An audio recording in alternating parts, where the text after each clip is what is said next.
Deepwater is the latest psychological erotic thriller streaming on Amazon Prime in the UK and Hulu in the US and centers on married couple Vic and Melinda. Vic is retired from working in a morally questionable field involving drone warfare. He goes for long bike rides, has faraway brooding looks, and he collects snails.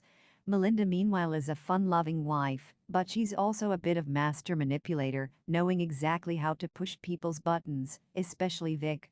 Vic allows his wife to have affairs in order to avoid a divorce she's threatening, spending most of his time channeling his inner Gone Girl moody looks as he watches Melinda from afar, while she engages with numerous different men. Only, each of these fellas start to disappear in increasingly suspicious circumstances. Is Vic responsible? What happens to Charlie? Midway through the movie, Vic notices that Melinda is starting to grow closer to her piano teacher, Charlie. At a party, Vic is consumed by jealousy and becomes angry and resentful. All of this crescendos in suitably dramatic fashion. Vic drowns Charlie in the pool, while everyone else is sheltering from the rain, but when the police show up he feigns ignorance. Melinda, meanwhile, is adamant that Vic is responsible for murdering him. However, Vic is not charged with murder, with the blow to the head Charlie sustained actually a result of Don dropping Charlie on his head. So for now, Vic gets away with murder. Does anyone else suspect Vic?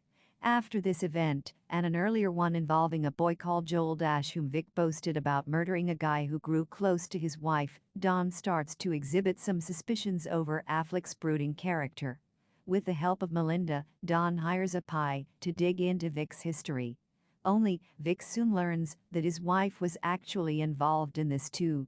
Vic confronts Don back at his house though, embarrassing Don in front of his wife when he brings up the $743 he paid as part of this whole charade.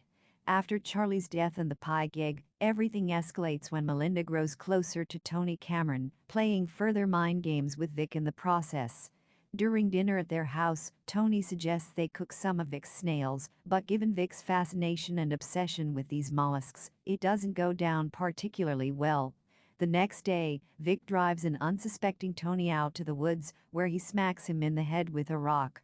Tony staggers back, loses his footing, and tumbles down a ravine, hitting the ground with a sickening thud, blood oozing from the side of his head.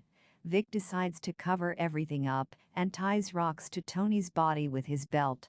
I mean, he could have just left him, and it would have been classed an accident, but there we go. How does Melinda learn the truth about Vic? In the morning, Vic rides out to pick up something Melinda left down at the gorge, where they visited the previous morning for a picnic. In his absence, Melinda heads into the basement, where she notices all the snails and accidentally steps on one too. Melinda also finds Anthony's wallet tucked away in one of the boxes and realizes what her husband has done.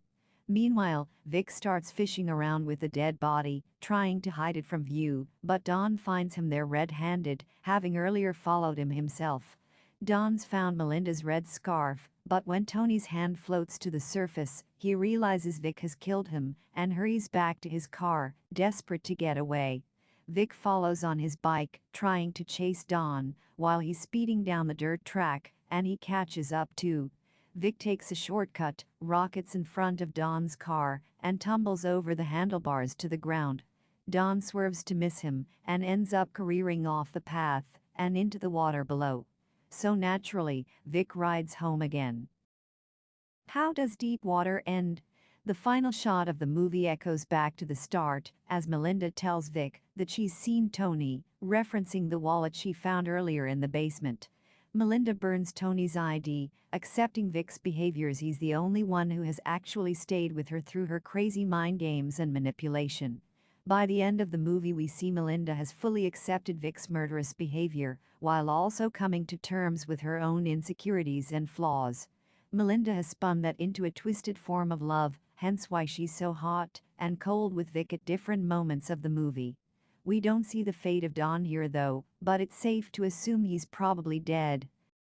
Is there a post-credit sequence? There is a post-credit sequence, but it features Trixie singing along in her car.